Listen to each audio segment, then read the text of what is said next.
san tha kam pe tu kam piang mi kam pe chen mi thang thas ko se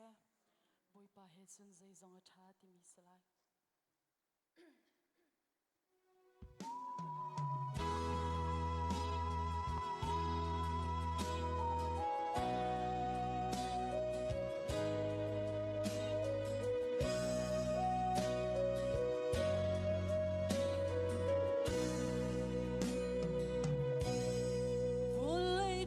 cho hi chu sun loi man se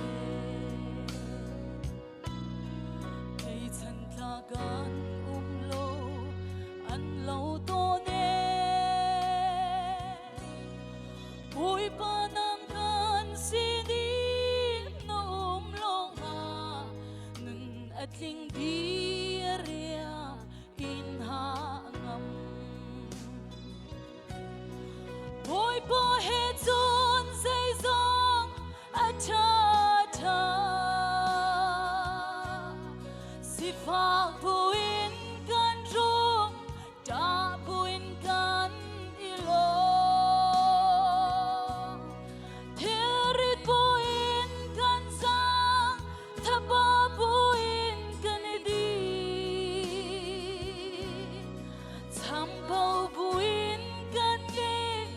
zo buin kan dame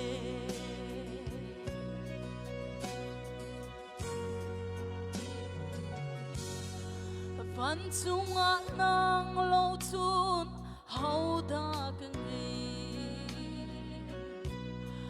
velei zonga du mi an ti lo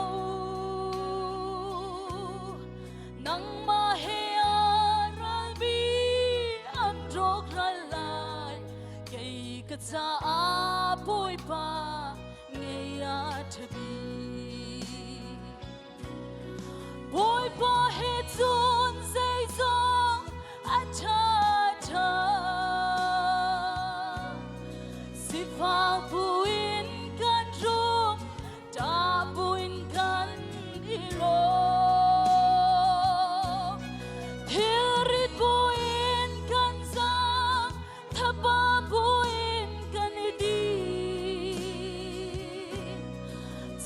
po buin kan ngei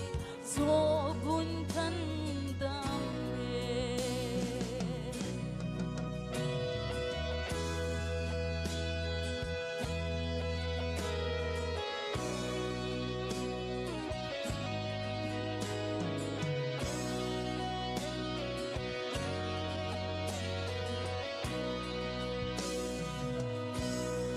kapum sa le chin lung pam han se lo karau tha bi boy pa nang ma na si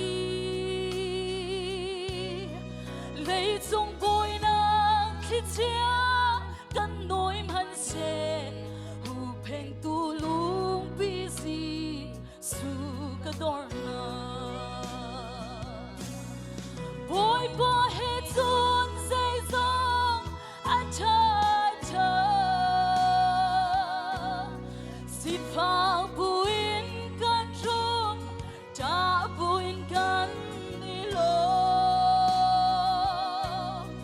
thirit buin kan sang thapa buin kan di sam pau buin kan zo buin kan dam cham bao